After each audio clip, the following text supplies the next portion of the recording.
down the hammer and pick up the pencil. You're about to listen to the Savvy Radio Show. Learn from real-life real estate investors, experience revealed with the Savvy Landlord as your host. Hey, you tuned in to the Savvy Radio Show. What's going down? This is your friend Steve VanCauwenbergh. I'm excited. Why? About life. Anyway, I don't know why I want to share this podcast with you today. It's been a struggle, and I feel like I need to do it. I know that my podcast is about entrepreneur, about real estate, about the hustle, and I think that we neglect what's most important. And I believe, family is important, but I believe the most important is your health. And I have been on a health struggle bandwagon for life. I mean, I don't know if you know me, but I have gained 50 pounds, lost 50 pounds, gained 50 pounds, lost 50 pounds. And it's been a lifelong struggle. I'm 47 years old now, bang. And I'm about to hit the 50. And I thought I overcame it. So let me give you some background. And then the goal for this podcast is, I don't even know why that I'm doing this podcast, is to help you in some form. And I think everyone struggles with weight at some form or fashion or an addiction.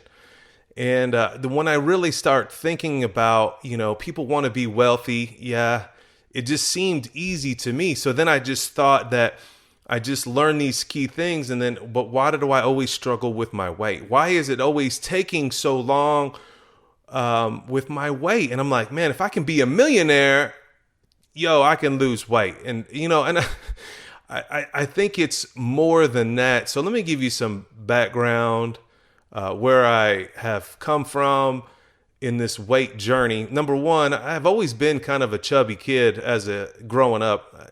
I would say fat. Actually, I got really in trouble a lot. People would pick on me. I grew up in the inner city. I got beat up on the bus a lot for being fat, for real. I always remember my mom going to JCPenney's, or it was Sears at the time, and we got to go to the Husky section. If that's you and you know about Huskies, man, give me a high five, because you know the pain, and the size has just gone up. And at the time, and I'll give it credence to uneducation. My mom didn't know about nutrition. She worked 3 jobs, and I think she did the very best that she could. And, I'm honored, just to be where I'm at today. If you knew my story for real, you would understand. But there was several times in my upbringing that I was very uncomfortable about my body, to the degree where I was mad, angry. I would look in the mirror. I would actually cry. I didn't like my body. I was just full of pain and anger. And at the time, I didn't know Jesus, so I couldn't just pray about it. I would just look in the mirror, just be amped up, pissed off, and I just didn't like myself. And I always thought that people wouldn't love me because I was fat. And so my prayer as a young child, for real, was that people would love me for who I am. And so I started working on my personality. I know this sounds crazy, and you're like, what in the world? And if you knew me personally, you'd be like, I never knew that you struggled like this. And I did. There was several times where I didn't want to exist. I didn't want to live. And I know some really overweight folks out there, you feel that way too. You feel you just want to give up. Suicidal tendencies, and I had those, and I actually went through some dark times as a child. But I started working on my personality. I would never know it would benefit me later, but I was like, if you can't love me because I'm fat, I know that I could be funny. And I know this is dumb, and I don't even know why I'm saying this, but I know there's a reason why that I'm doing this podcast. There's somebody out there that is struggling with this. And not only just with the weight, the fatness, but I'm talking about with some other addiction. And I'm reading this amazing book right now about addiction, and just looking at my own life and like, man, what am I addicted to? And so anyway, at one time in my life, I actually got to 316 pounds. And it was a very dark time. I mean, I got to size 44 waist, triple X, and I just was not happy. And if you ever dealt with weight, you know what I'm talking about. So then I had this journey, and then I got a couple of books that really impacted my life. One of those books are Diets Don't Work by Dave Schwartz, which led to another phenomenal book from a really good friend of mine. Thank you, Zach McDore, that The Secrets of Slim People. It's out of print, but is probably probably the same amount of books that I have given away, like Rich Dad Poor Dad, at least several cases of Rich Dad Poor Dad. I have probably given this book away. And I read this book called Secrets of Slim People. And I believe the gal's name is Vicky. And it's out of print, but you can find it at abooks.com. And I read the book, and it was bar none one of the most impactful books in my life, where I lost 50 pounds. And I mean, I don't know if this is the episode to break that down, but I did it. And then I lost 50 pounds. And this is around 2000. This is about 15 years ago. And it went well. I just followed the book to the T, and it wasn't a diet. It was just a mindset. And I'm like, I overcame, and I lost that 50 pounds, bang, bang.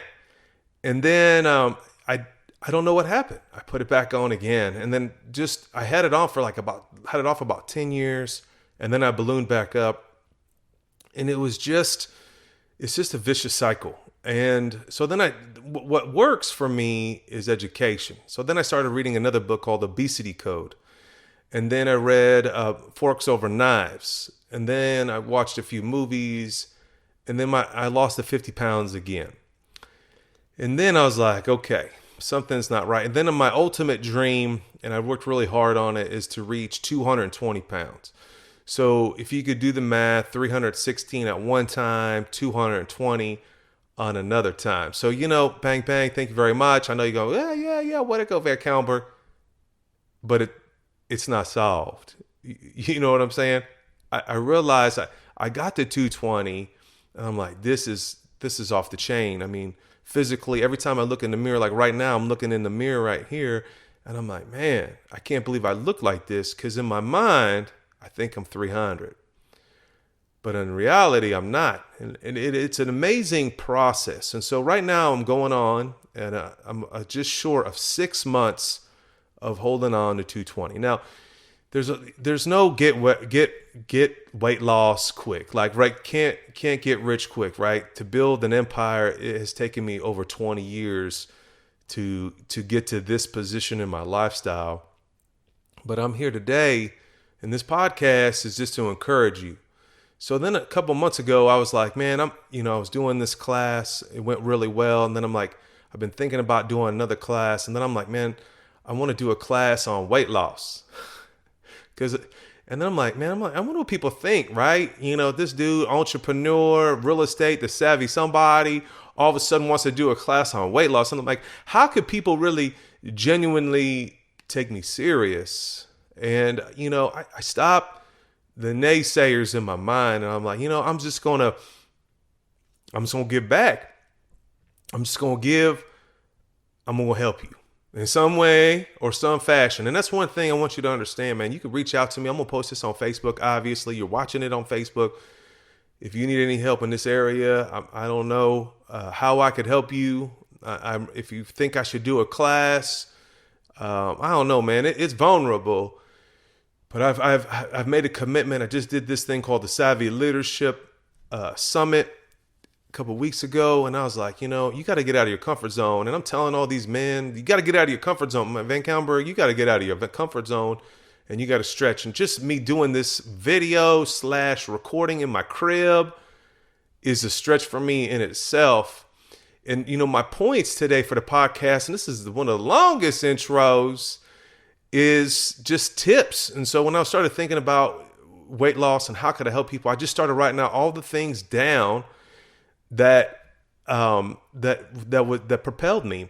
And so what happened was I was doing so good. I've been a vegan for a while. I'm not saying that you should be a vegan or not a vegan. And then I kind of fell off the wagon and started to have some queso. I'll let you know I like Mexican. And I am married to a Mexican. I don't mean nothing, but I am 10% Mexican because my kids are 25 and they can't represent whatever. But you hear me well. That's Eric Thomas. Can you hear me? Can you hear me well? It's about time, 2021. It's about time for you to drop the pounds, the LBs. And, I was just thinking about a post I was going to post on Facebook to be motivating. I'm like, man, we only got 60 days left, roughly, to make 2020 off the chain. I started looking back at my goals, and I was like, wow, I was like, man, I was dumbfounded with all this murder. We just had murder trees in Oklahoma City. All these trees died. It's been a murder 2020, but there's been great things out of it. There's some goals that I've achieved through that. Weight loss is one of them. And so I was slipping, right? This couple of weeks, maybe a month, man. My mind, like I got injured on a race. And then that spiral, I'm trying to figure out what gets me high, what gets me low. How could I fix things? And so then when I was like, man, I was trying to dial back in, man, I can't get this far and fall and go back. I'm not getting the 50 again. I'm not gaining 50 pounds ever again. First of all, that's the first decision you got to make, is make a decision. I ain't going to do it no more. And so when I made a decision, I started writing down all the things that inspired me to keep on rolling. And so I wrote this down. This is all random, okay? And this is from collection of books that I've read or podcasts I've heard. I don't listen to podcasts, so that's not true. But books that I've listened to and read, and just from friends over time. And I hope that these tips, and I'm sorry for the intro, so long, but I'm going to get you dialed in. I'm going to get you juicy. It's 11-minute intro. That gum. So here's the tips. First of all, there was a couple of times, number one, and I don't even know these are not even numbered, but one was food is fuel. Okay. So when I started thinking, all of a sudden, when I started gaining weight back just recently, or falling from the wagon, I was like, I started making food a pleasure. Like, I deserve this, or I want that. I can have that because I'm lost. Whatever your mind is telling you, it's a lie. That food is not for pleasure, it is for fuel. Now, this is confusion when you read some of the books. Like when you read Secrets of Slim People, the book talks about you should enjoy the food that you eat, right? But only stop when you're satisfied or when you're full. So there's going to be some conflicting messages here, but one message that has propelled me to stop being chubalicious, and that is this: food, VanCauwenbergh, is fuel. You don't put in your car anything different than fuel. Right? You don't put no milk in there. You put fuel. So when I started thinking about that, that's one thing that got me out of my confusion, was to remind myself that food is fuel. The other thing is, like when I'm starting eating, I'm chowing down. I started asking myself, are you hungry? Are you satisfied? Is that all? Do you need more? You sure? I think I really believe that you really have to self-talk yourself to success. I mean, if you read any personal development, that's number one. You got to do personal development on a daily. But I'm listening to this rapper right now called Cadence, and he has this song called Die Daily. I mean, you got to, die daily. What are you dying daily to? Your flesh? Die daily. And I have to ask myself every day, are you hungry? Can you stop? Can you finish? Do you have to eat that last? Now, there's a lot more premise behind this, meaning if you grew up very poor and you were beat to death, that you have to eat everything on your plate, or you have to, you can't be wasteful of food, and people are dying in other countries. All that is to say, I don't know, but for me, that does not work. You got to stop when you're satisfied, even if you got 3/4 of the pizza left. And even though we all know everybody can handle a whole pie of pizza. You hear me? So you've got to just ask yourself, are you hungry? Are you satisfied? And then the other question I wrote down here is like, are you satisfied? Are you satisfied where you're at right now with your food that you're eating? Are you satisfied? Eat for nutrition, not pleasure. You got to get, and we celebrate around food, right? Halloween, everybody's, we're going to eat. It's only Halloween, only comes once a year. So you got to get out of that mentality. Reward yourself with a book. Reward yourself with a mountain bike. Reward yourself with a Savvy t-shirt. Reward yourself with something else, but do not reward yourself with food. This is just tips. This is just books that I've read. Deal with it. Now, another thing is, sometimes you could do this on your own, but I noticed the success. I know in my business, I'm going to tell you right now, I know that I'm fortunate to be where I am, and I believe the latter part of my success has been based on having a successful team. period, or partnering with the right people, double period. But what I realized, accountability is the linchpin of all the daddy-o wins in your life. I'm telling you, when you call someone a coach or a person and you have to be accountable, no, I ate too many Krispy Kremes this week, it brings accountability, and it just weighs on your mind, and you just start thinking about it. And I'm not going to show up to this meeting without my homework done. I'm not going to show up to this meeting late, right? That's accountability. If someone's waiting on you, I definitely recommend, and not everybody's the best accountability partner for your weight loss or for your business or for whatever the case may be. For me personally, I'm a coach. Okay, I'm not a physical therapy coach or physical coach or diet coach or whatever. I'm an entrepreneur hustle coach. Okay, that's what I do. I help people triple their income. That's my whole goal in life, is for you to be financially free. When I die, I'm not going to have a tombstone. It's going to say he helped people get financially free. And a lot of people that I help financially free that you won't even know. And I don't even want no glad, nothing. I live financially free. I think you can too. I live healthily now, and I want you to live healthily now. But the reality is, to really explode in my business and the people that I work with as clients, it's always been accountability. I call this dude every Monday. I'm like, yo, where are we at? What's going on? What's your struggle? And I could just see his business has tripled in value in a short amount of time. And I believe it all boils down to accountability. It's not Steve VanCauwenbergh, super coach. I'm going to tell you, I'm not perfect. I'm a human, and I make a ton of mistakes. But I realize from my own world and for other people that I help, it's about accountability. And I spend way too much time on accountability tip because I think we're just ashamed, afraid, or think we can't afford it. It's dumb. You've got to find someone that you can be accountable to. You can. Now, here's a big one. You are responsible, fatty, for your weight. Yep, I just called you fat. And it hurts. And it stings. I'm telling you, my system is not working for you. You probably gonna hate me now because I said you're fat. The cool thing is I don't know who you are because you just let that play in your mind. And that's the reality. The reality is just that you got to take ownership. Of course, I haven't read that Jacko book. I was reading another book and he referenced the Jacko book. And you got to take responsibility. I'm telling you right now, you got to take responsibility. That cheeseburger that you're putting in your mouth, the lifestyle that you're living, the time that you're watching TV or playing video games or whatever you're doing, you're not taking responsibility. You're trying to hide out. It's time to get exposed. It's time to come out of the closet. And I'm telling you, I'm going to join with you because I am an emotional eater. I notice that when I'm struggling, when I just made a mistake on a transaction, what I just did, I just got back from a leadership summit and straight out the gate, I made a mistake. Man, I'm like, man, this could be, this cost me. Now I'm every day I'm thinking, man, what do I do now? You got to take responsibility. All right. Here's a little tip that I figured out myself, and I got no physical proof to prove this, but I think for me, when I get off the bandwagon, like all of a sudden I'm like eating the wrong food, I haven't exercised, and I just noticed that I eat more food than normal. And what I realized is I think your stomach shrinks in 3 days, right? So you may have this binge for a couple of days, but here's some hope. I believe your stomach is amazing. It contracts, it restricts, it's off the chain. You've got to realize that it's not the end of the world. Get back up. I need 3 more days, and my stomach will shrink, and my stomach will get back to where I need to be.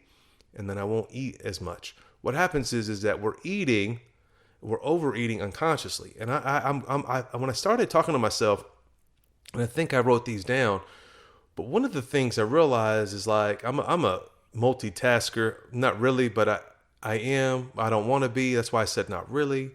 I usually tend to read or research while I'm eating or working at my desk, and I'm like, that's the number one cardinal sin for an unconscious eater, because you're not paying attention of what's going in your body. You're just eating. And I see it in some people's lives when I hang out with them, even in my own family. And it crushes me that we're not aware that we're putting in, 3,000 calories by eating like 6 pieces of pizza. And your body's like, yo, it's too much. You only need one. You only need two. But you don't know because you ain't paying attention because you aren't playing a video game. Or you watching something on TV. Or you, like me, reading, acting like you're doing something special or doing some kind of research. But what I'm doing is I'm not being aware and I'm hurting my body. And I'm hurting. And then that causes me to be depressed. And that causes me to feel like, man, you something whack, VanCauwenbergh. You hear me? You see the snowball effect? Stop that mess. Be aware. Know that your stomach takes 3 days. Here's another one. Slow down. Slow your roll. You got to roll. You need to slow it down. That's right. Slow your roll. I'm telling you, eat slow and enjoy that mess. If you read another book that's off the chain is Intuitive Eating. Whew, Google that. There's a little Cliff Note version. Man, I think that's been the pivotal book for me that has transformed my life, called Intuitive Eating. Well, now there's another book in there. But let me tell you that it's I just need to slow down. I just need to just enjoy what I'm doing and cut the phone off, cut the distraction off. Sometimes even in my own crib, I'll have breakfast and my kids are already on fire, ready for school or catching up on some work or doing something. Sometimes I'd remove myself from the table and take my bowl of cereal and roll over to the other room and just eat by myself quietly and enjoy the process. I know when I do it like that, I don't overeat. Another tip. Now, I fell off the wagon for about a month. MyFitnessPal app. I just read the other day that Under Armour just sold that mess to some company, a private firm, which is crazy, but I don't know why. I was doing some research on it, but it's a very powerful app. I believe that's one of the apps that have just propelled me to my weight loss, to my ideal body weight, is because when I track what goes in, I don't do, when I'm up to 17 or 2,000 calories, I'm like, yo, you got to slow down, big boy. And I know, how did I get wealthy? It's real simple, man. I just tracked what went in and tracked what it went out. Any money that came in, I didn't buy nothing. I only bought assets that make me money. When you dial in on your finances and know on a spreadsheet, or you got QuickBooks, and you really anally watching what you're spending, you won't overspend. And then when you don't overspend, you have cash left over, hopefully. And if not, you need to figure out how to way to make more money. Then the money you have left over, guess what you do? You buy more assets. Then you buy assets. Assets make money. And then the snowball begins. When you're doing it for 5 years, it compounds. When you do it for 10 years, it's off the chizay. Okay? Just like weight. You've got to track it. Track that banana. Track every detail. And I know just from personal friends, when they find that app and they find victory in that and they kind of gauge on it, man, it works. When you fall down, get back up. Yeah, we're going to marinate on this one. When you fall down, get back up. Yep. Have I fallen? Man, I wish I could tell you how many times I've made a mistake, ate queso when I didn't want to, or just probably 30, 40 minutes ago, I had some chocolate-covered peanuts. Man, I went pleasure. When you fail, you get back up. Failure is feedback. What I realized, I was eating too much peanuts, and then I was like, oh, VanCauwenbergh, you back to it, huh? Huh, big boy? Yep. So now I'm talking to myself. Now I'm getting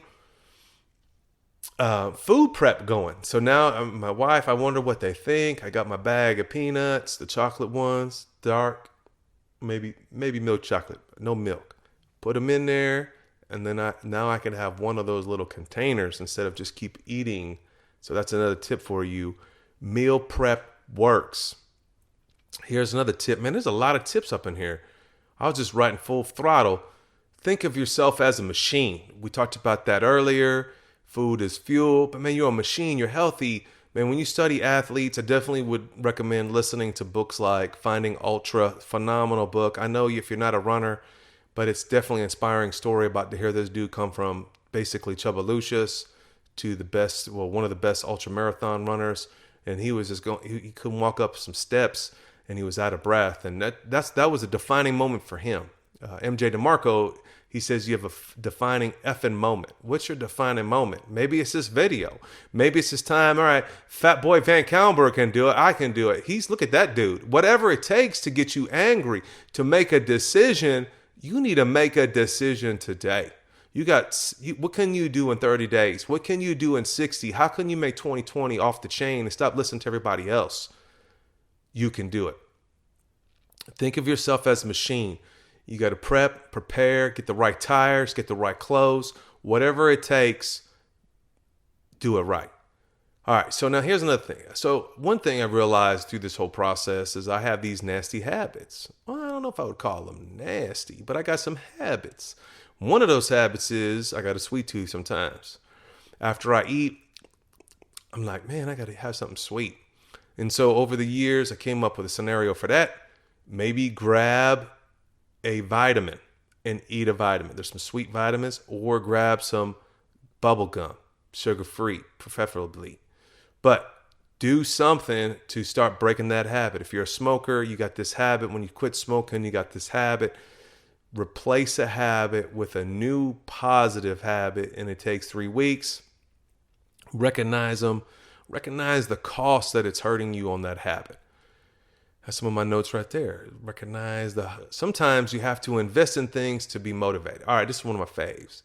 So I realized I just did this super run in Utah. My shoes got jammy lammed, and then I did something totally wrong. I had 2 pairs of shoes. Don't do that. I had 2 running shoes, and I would run 100 miles in these one shoes and then switch up to these other shoes, and then I run 100 miles in those shoes, and I switch back, right? That's dumb. I learned, again, at 47 years old, and I've been running for about 3 years now, man, I continue to make mistakes, which frustrates me, but then I realized it's feedback. And so I had to reboot, and I had to basically get rid of those shoes. I lost track of which had mileage on them. And I got to dump those shoes, but I got excited. I got motivated because I got some new shoes. Now, what I'm saying is not to go out and buy new shoes every other day. But maybe a shirt if you hit 100 miles this month, or in 2 months, or I'm going to hit 10 miles in the month of November. Whatever the case may be, some things, or a new pair of socks, some things will get you motivated. Here's another way to get you motivated working out is create a new music list. I just found Spotify. Don't clown me, but that's, I'm late to the game. That's what it is. But when I make a new playlist or I find a new song, and I like Spotify for some crazy reason. I don't know why I waited so long, because maybe I'm a little thrifty, but they have this discovery weekly discovery. It's this button that I hit, and it spoons me up new songs, and then I put a little heart on them. I'm like, man, I get amped up, and then I put a new playlist, and next thing you know, I hit the road and I go run. That motivates me. Sometimes when you run with someone else, do it. Here's something that I wrote down. New playlist. Here's another one. I found when I started getting back into running, I found this thing called Audible, right? You know about Audible. I'm an Audible fanatic. But I started forcing myself, and it was hard. And when I bring this up to people, they like, how do you do that? I'm like, it was hard. But I started doing it. I started listening to audiobooks while running. Now, when I was running, I wasn't working on my form, and I for sure was not working on some speed. When you're listening to Errol Nightingale on The Strangest Secret, all slow jam, yeah, how you doing? Success is all what you think about, But I realized I just forced myself. You could change anything. You can do anything if you want to. You got to make a decision. I'm going to get educated. If I'm going to drop the LBs and I'm going to get to the dream body that I want to get to, I might as well. I love killing 2 birds with 1 stone. I love getting a double return for my effort and my time, and listening to an audiobook. And right now I'm going to give you a heads up. I got 300 audiobooks. I probably haven't listened to all of them, but probably over 200 audiobooks. And that's because of running. And so I got my education on, and I got my workout on, and I did the both together. And this doesn't always work. I go through seasons. Like when I ran a marathon locally, a virtual marathon, I realized, first of all, man, running is another crazy thing, but you would never know that I would like to run. But I liked running because the endorphins that it gives you, but the education. And so I figured out running that I could I could listen to about 40 minutes, 30 minutes of an audiobook, and then I got to switch over to Spotify, which irritates me because I got to pull my phone out, but that's just what it's worth. That's what it takes. You got to do things that are going to irritate you. You got to do things that you never thought you would do before. You've got to make a commitment to be the best version of yourself. Thank you, Jim Rohn, for being a legacy for me. If you don't know Jim Rohn, that's JIMROHN. Life change, get that personal development in you. So it spiraled down from my life's not organized. Okay, so here's another thing I realized. I posted this today on Facebook. It said, clutter breeds procrastination or creates procrastination or depression. That's what I put on there. I put it on there. It was a crazy thought, and I realized that's what it is. When your stuff is not organized, you're not going to eat right. So whatever you do from this video or audio, whatever you're listening to, get organized with your food, get organized in your space, on your office desk, or whatever it is. Get organized, and that will be, it will make you feel better, and you will perform more. I noticed that when I've been so busy, I've been traveling these last 3 weeks, my stuff's all over the place. My little counter, my desk, it looks like a hurricane, and it's a Debbie Downer, and I spiral down. So you can't be casual with your organization. Even at my garage yesterday, when my homeboys came over and helped me, thank you very much. You know who you are. Thank you for serving and helping me. And that's another thing. You got to serve people. This dude, I can't wait to serve him in some magnitude and just give back. But man, when I got my garage, this little shelf built and hung from the ceiling, I was like, man, it wasn't exactly the way I wanted it, but I was like, man, I need to enjoy being organized so I can perform better. When I start thinking of it like that, I'm getting better. Don't spiral the other way, and don't be casual. Casual breeds casualties. Thank you, Jim Rohn. Man, you casual, you're gonna get clipped up, snipped up, death. Don't be casual with your relationships. Don't be casual with your weight. Don't be casual with your business. Don't be casual. All right, here's another one. I think you got to keep perspective and look in the mirror to reach a certain way to keep yourself going. Okay, yeah, that's, like I said earlier, I lost weight so many times, I don't even know where I'm at. Like right now, when I'm looking in the mirror right now, videotaping this deal, I'm like, man, I can't believe I don't have 8 chins right now. I've had a double chin before. I don't even know where that mess went. But you got to look in the mirror. And there's this rapper, you're overweight. You don't even check in and weigh yourself. It's this weird song, some rapper, and you're just going along. You're not even checking in. You're going along. You're not even weighing in. You got to weigh in. You got to check your bank account. You got to know, do you have enough money to sustain? What's your goal right now? 6 months of living, 1 year, 10 years? Cash flow? How much? You got to check in. Is that house producing? You got to do it individually. You got to figure it out. You got to check in. You got to weigh yourself. Stay focused, and you will surprise yourself. So I do these short bursts of goals, like 5 days, I'm going to do this. Just 5 push-ups. Or I got a big thing going down November 13th in my life, a little life change situation. I'm like, that's only 2 weeks away. What could I do for 2 weeks to just celebrate this extra thing? Find stuff that works for you and do it. Push yourself. And another one is, here's another one. Bang. Do the things unsuccessful people won't do. You've heard that from, I think, Brian Tracy, maybe Jim Rohn. I'm going back to the old school. I've been going back to the old school for about 6 months since the pandemic, just listening to all old audiobooks, reading old audiobooks, reading newer versions of those books. And I realized you got to do the things that you don't want to do, like get up early in the morning. Successful people do the things that unsuccessful people won't do. Let me say that again. Successful people do the things that unsuccessful people don't do. Now, that's how you be successful, is do the things that you don't want to do. Thank you, Jim Rohn, Brian Tracy. I don't know who that quote came from, but you got to do it. You got to meal prep. You don't want to do it. You got to go do some cardio. You don't want to do it. You don't want to read. That's the stupidest thing. I love it when someone, I know you're not my friend, when I suggest I don't read. Like, you're dumb.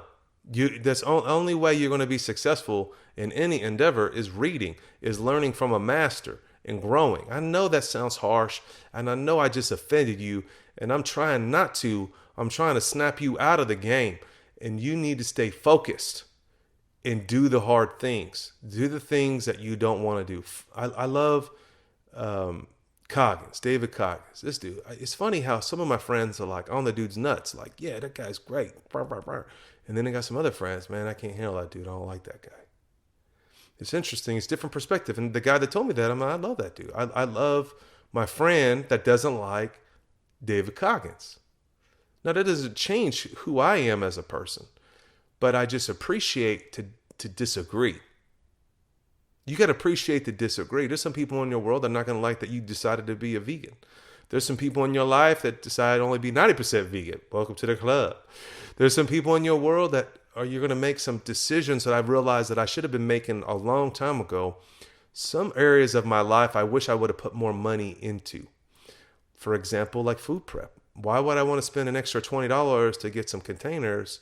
And you may be thinking $20 doesn't make sense, but I wish I would have done that earlier and started focusing on food prep.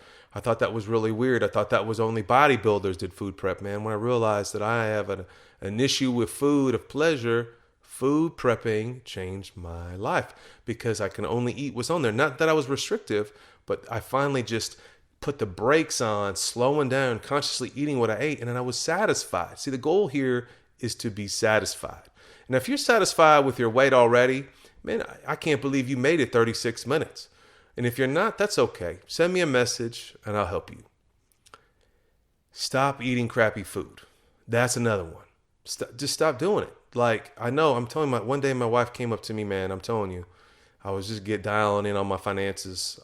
We were start really ramping up building all the wealth, and we were rocking. Walmart was hot. This is about 10 years ago. My wife came up to me. She's like, yo, Steven, we need to start shopping at Sprouts. What? Shopping at Sprouts? That's $300 more a month. That's a car payment. That's a rental property.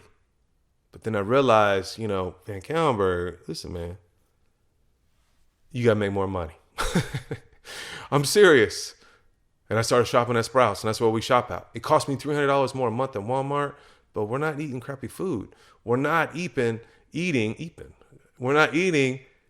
GMO stuff with genetic modified crap, preservative up the wazoo, conscious, better produce.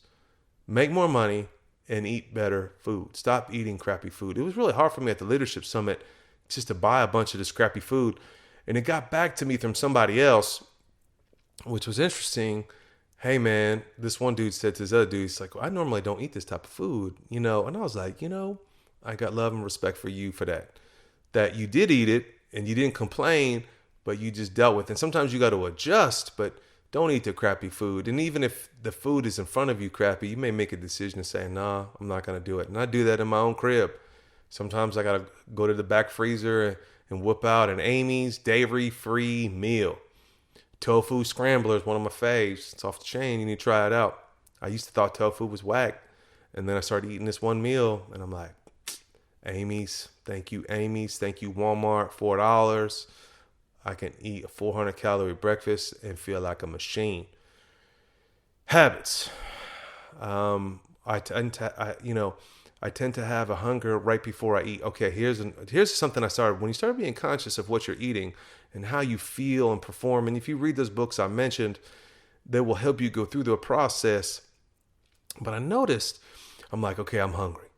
So I'm like, okay, I know what I'm going to eat. I'm going to go eat Amy's meal, or I'm going to make a sandwich or whatever. I tend to snack before I eat my meal. Man, if that's you, raise your hand. Like, let your boy know, because I'm fascinated about this one. I just realized this, within a couple of weeks ago. And this is when I started writing these tips out. So I had consciously had to slap myself in the face and say, VanCauwenbergh, can't you wait 4 minutes to the microwave to stop before you have to jump on some chips? And I realized I just had a bad habit. When I was like, okay, I made a decision to go eat, and then I would start snacking before I ate. And then I just constantly overate. So I just started dialing in, writing in, kind of just paying attention to what I was doing. And I was like, okay, I'm going to put my meal in the microwave. I got 4 minutes. Don't eat nothing for 4 minutes. Can you? Now, it kind of bothered me because it wasn't an addiction. It was a bad habit. But then when I ate the meal and I was done with the meal, I didn't have to eat that pre-appetizer. Interesting habit. So that's just something that really inspired me this last week, just to identify what my habits were, good or bad. I know we talked about the bad. Hopefully you got some good habits. And hopefully this was a long video, and I hope this will help you, on your journey of life. If this inspired you in any way, let your boy know. I know this wasn't business savvy, real estate crushing, or savvyinvestors.com type of material that you may be looking for. But if you were impacted anyway, let me know. And if there's another subject that you're hurting or you want some more help with, let your boy know, and I'll get it to you. Have a great day. Thanks for listening to the Savvy Radio Show. Glide online and listen to our other motivating episodes at savvyradioshow.com. Connect on Twitter at LandlordBook, and always be buying assets.